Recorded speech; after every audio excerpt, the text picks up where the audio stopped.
नमस्कार दोस्तों, आपका हमारे चौहान क्लासेस में आपका स्वागत है।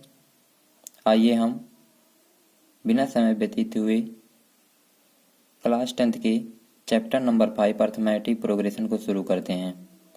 अर्थमेटिक प्रोग्रेशन में कुछ टर्म होते हैं जिनको जानना आपको बहुत ज़रूरी है और उन टर्म को हम बताएंगे जिससे आपको पूरी चैप्टर आपको बहुत आसानी से समझ में आ जाएंगी।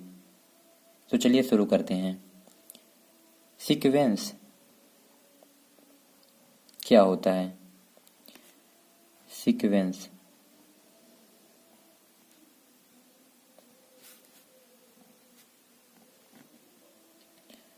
Sequence is a list of number that follow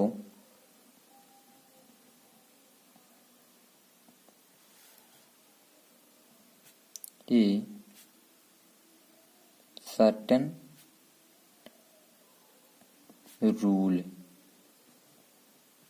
मतलब एक नंबरों का ऐसा लिस्ट जो कोई ना कोई रूल फॉलो करे उसको हम सीक्वेंस कहते हैं। फॉर एग्जाम्पल, उदाहरण के लिए हम ले लेंगे 1 9 13 18 27। अब यहाँ पे आप देखेंगे कि जो नंबरों का लिस्ट है ये एक क्रम में लगे हैं, असेंडिंग ऑर्डर में लगे हैं। असेंडिंग ऑर्डर, पहले छोटा टर्म, फिर उससे बड़ा टर्म, फिर उससे बड़ा नंबर, फिर उससे बड़ा नंबर, फिर उससे बड़ा नंबर। तो एक कोई ना कोई रूल फॉलो करता है जिसे हम सीक्वेंस कहते हैं। तो इट इज ए सीक्वेंस।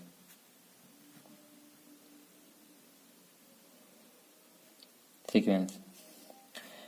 अब दूसरा टर्म जो होता है प्रोग्रेशन।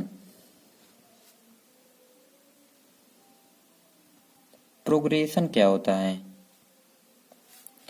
दी सीक्वेंस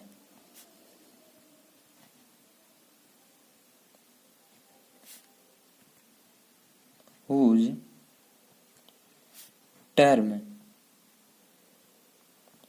ऑलवेज, बात को ध्यान दीजिएगा, always follow a certain pattern is called progression.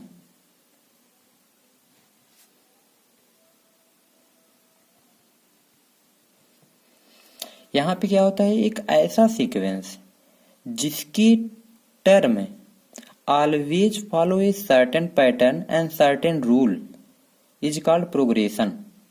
मतलब नंबरों का ऐसा सीक्वेंस जो हमेशा कोई ना कोई रूल फॉलो करता है, कोई ना कोई पैटर्न फॉलो करता है, उसे हम प्रोग्रेशन कहते हैं।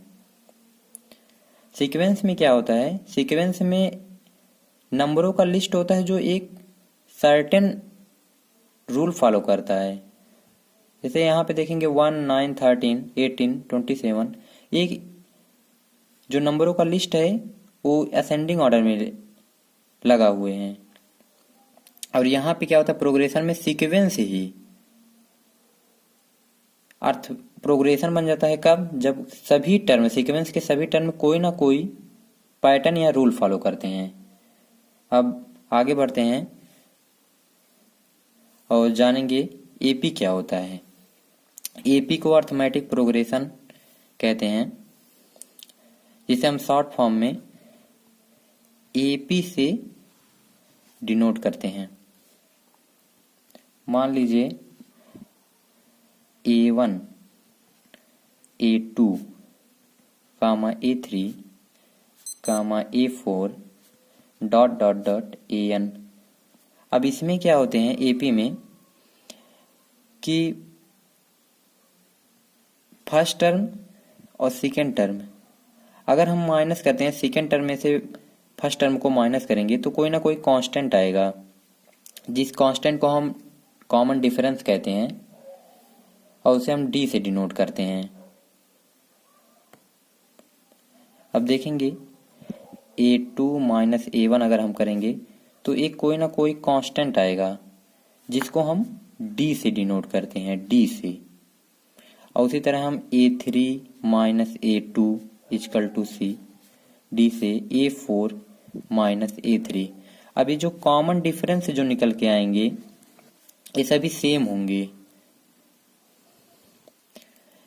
जब second term minus first term के कॉमन डिफरेंस सभी टर्म, मतलब यहाँ अगर मान लीजिए A2 माइनस A1 किए, कोई कॉमन कांस्टेंट आया जिसको हम D से डिनोट किए, और मान लीजिए A4 में से अगर A3 हम घटाते हैं तो D आया, अभी ये सब सेम है। ऐसे A5 माइनस A4, अभी जो कॉमन डिफरेंस निकल के आएंगे अगर ये सेम है तो हम इसे AP बोल देंगे, सीधे साफ AP। समझने के लिए एक एग्जांपल लेते हैं। अगर मान लीजिए आपको दिया है A/3/2 1/2 comma minus 1/2 comma minus 3/2। अगर ये 4 टर्म दिए हैं, फोर्थ टर्म, पहला टर्म, दूसरा टर्म, तीसरा टर्म, चौथा टर्म। पहले टर्म को हम डिनोट करते हैं A से, और जो इन दोनों के बीच में, दो कॉन्सिक्यूटिव टर्म के बीच में जो डिफरेंस आता है उसको हम D से डिनोट करते हैं, D से। अगर हमको नंबर दिए हैं, कोई एक सीक्वेंस दिया है, अगर हम उसको चेक करना है कि AP है कि नहीं है तो हम कैसे चेक करेंगे? अगर आइए चेक करते हैं कि ये AP है कि नहीं। अगर second term minus first term का जो डिफरेंस आएगा वो A3 माइनस A2 का जो डिफरेंस आएगा वो A4 माइनस A3 का जो डिफरेंस आएगा, अगर ये तीनों सेम निकल जाते हैं तो हम AP बोल देंगे, वो AP है। चेक करते हैं AP है कि नहीं। चेक करने का आसान तरीका क्या होता है? अगर A2 minus A1 equal to D, अब ये कॉमन डिफरेंस जो निकल के आएगा वो A3 माइनस A2 और A4 माइनस A3 का जो कॉमन डिफरेंस है ना वो सभी सेम हो, तब हम उसे AP बोल देंगे। अब कॉमन डिफरेंस कैसे निकालेंगे? अगर हम 1/2 माइनस 3/2 अगर हम देखेंगे तो यहाँ दो का एलसीएम लेंगे, अब 2 आ जाएगा, फिर 1 माइनस 3, अब यहाँ 1 माइनस 3 का माइनस 2 आ जाएगा अपन 2। अब देखिए -1 आ गया, यहाँ का डिफरेंस -1 आ गया। अब उसी तरह -1/2 अब यहाँ देखेंगे तो दो का एलसीएम 2 आ जाएगा, -1 और -1 मिलके -2 हो जाएंगे, फिर काटेंगे -1 आ गया, जो इन दोनों के बीच का कॉमन डिफरेंस हो गया। अब -3/2 माइनस यहाँ 1/2 है तो ये +1/2 हो जाएगा। अब यहाँ देखेंगे 2 और यहाँ -3 + 1 -2, अब यहाँ -1 आ जाएगा। अब यहाँ पे देखेंगे आप कि सभी जो कॉमन डिफरेंस निकल के आ रहा है वो सभी सेम है, तो यह एक AP है। यह जो नंबर है first term, second term, third term, fourth term, ये 4 टर्म का एक AP है। अब AP 2 प्रकार के होते हैं। कौन कौन से? एक फाइनाइट AP जिसके नंबर ऑफ टर्म काउंटेबल होते हैं। मतलब क्या होता है फाइनाइट AP में कि उसके जो कोई भी AP अगर दिया रहेगा, नंबरों का ऐसे सीक्वेंस दिया रहेगा, उसके जो लास्ट टर्म है वो गिवन होंगे, मतलब कोई ना कोई टर्म होगा। जैसे मान लीजिए 1 2 3 4 5 6। अब ये एक AP है क्योंकि एक फाइनाइट AP है क्योंकि इसके नंबर ऑफ टर्म काउंटेबल हैं। मान लीजिए इसके 6 टर्म हैं, आप गिन सकते हैं कि इसके 6 टर्म हैं, तो एक काउंटेबल है, तो इसको हम फाइनाइट AP बोल देंगे। अब दूसरा AP क्या होता है? इनफाइनाइट AP होता है। उसमें इनफाइनाइट AP में क्या होते हैं कि उसके लास्ट टर्म की कोई सीमा ही नहीं होती है, मतलब number of term is uncountable. Uncountable मतलब उसकी टर्मों की जो संख्या होती है वो अनकाउंटेबल होती है, उसको हम गिन ही नहीं सकते हैं, तो उसे हम इनफाइनाइट एपी कहते हैं। अब फर्स्ट टर्म को हम डिनोट करते हैं ए से। फर्स्ट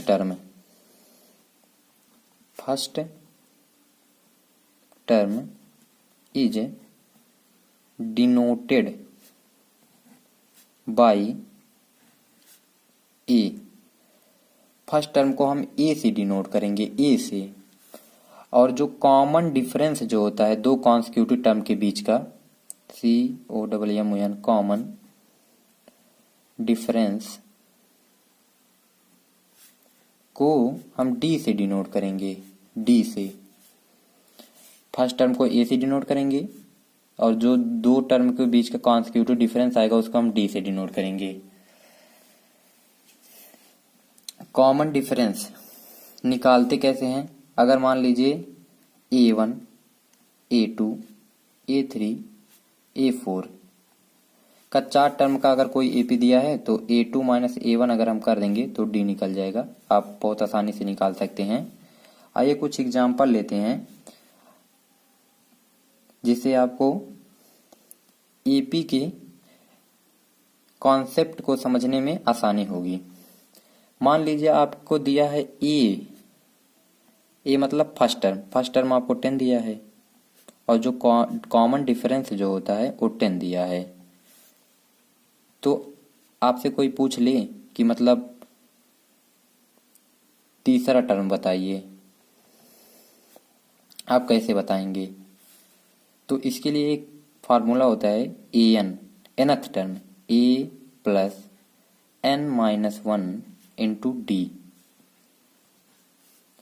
अब यहां क्या होगा, n कोई भी नेचुरल नंबर हो सकता है,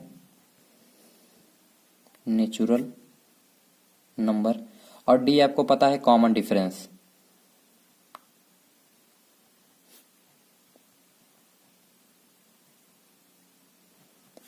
a आपको पता है फर्स्ट टर्म।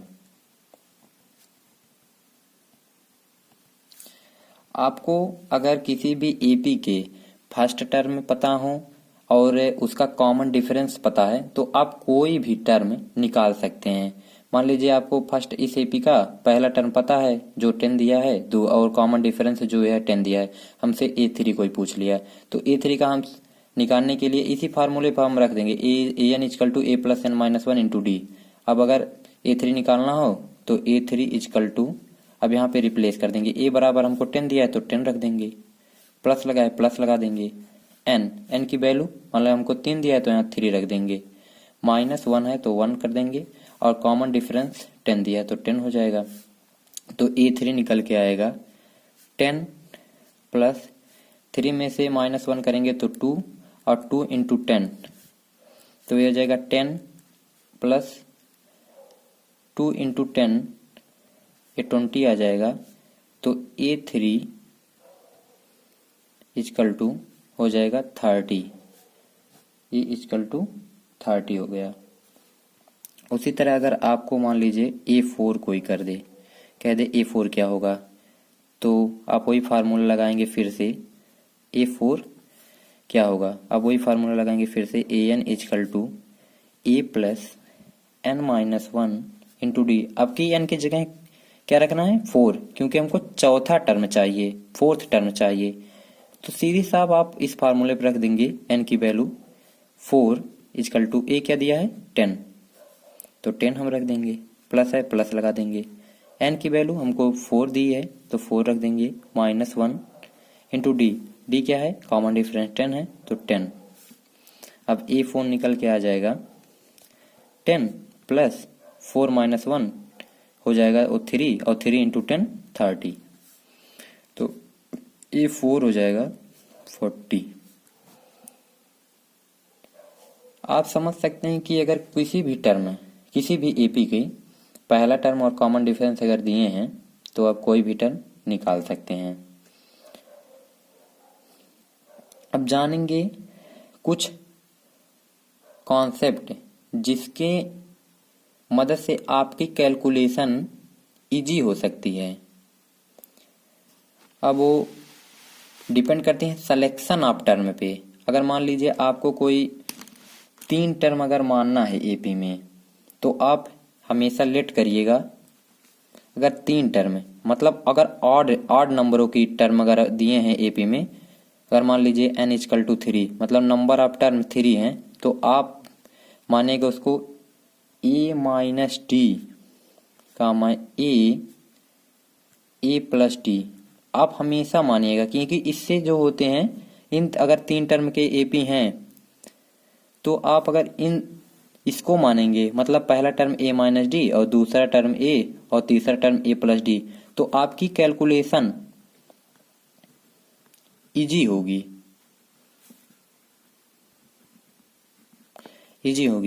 और अगर मान लीजिए n इक्वल टू 4 दिया, मतलब 4 नंबरों टर्म अगर दिया है एपी में, नहीं पहले आप समझ लीजिए कि ऑड अगर दिए हैं तो ऑड क्या, ऑड में अगर 5 टर्म दिए हैं तो आप मानेंगे इसको a minus 2d, a minus D और a प्लस डी और a प्लस 2d। इसी तरह आपको अगर n इक्वल टू 7 दिया है तो आप इसको मानेंगे a minus 3d, a minus 2d, a minus D, a plus D, a plus 2d, a plus 3d। आप लेट के, इससे क्या होता है आपकी कैलकुलेशन इजी हो जाएंगी। जिसमें जो a होता है, a यहाँ का जो a है, इसको हम मिडिल टर्म कहते हैं। देखेंगे आपको यहाँ पे कि मिडिल में पड़ रहा है, एक टर्म इधर एक टर्म इधर, तो a बीच में आ गया, फिर 2 टर्म इधर फिर 2 टर्म इधर, फिर a बीच में आ गया, तो इसे मिडिल टर्म कहते हैं। अब इसी तरह 3 टर्म इधर 3 टर्म इधर, तो a बीच में आ गया, इसे a इज मिडिल टर्म, इसलिए हम इसको मिडिल टर्म नाम दे दिए। और जो यहाँ होता है d is common difference, A denote by middle term. जो यहाँ पे ए को डिनोट, मतलब ए को डिनोट किया जाता है फर्स्ट टर्म को, मतलब फर्स्ट टर्म को हम ए से डिनोट करते हैं, और जो डी होते हैं वो हमको कॉमन डिफरेंस होते हैं, उसको हम कॉमन डिफरेंस ऐसे डिनोट करते हैं डी को। और अगर कहीं लास्ट टर्म को डिनोट जो कहता है, एपी के लास्ट टर्म को डिनोटेड बाई एल से हम डिनोट करते हैं। इतने कॉन्सेप्ट से आप 5.1 एक्सरसाइज आसानी से, बिल्कुल आसानी से आप कर सकते हैं। आपको कोई दिक्कत होगी तो आप कमेंट में बताइएगा, जिसको हम अगली वीडियो के 5.1 सलूशन करवाएंगे, तो आपको दूर हो जाएंगी आपकी जो भी परेशानी होंगी। तो अगर आपको ये वीडियो अच्छा लगे तो आप अपने फ्रेंड को शेयर करिए, और चैनल को अभी तक सब्सक्राइब नहीं किए हैं तो सब्सक्राइब करिए, एंड बेल आइकन को दबाना मत भूलिएगा। धन्यवाद, मिलते हैं अगली वीडियो में।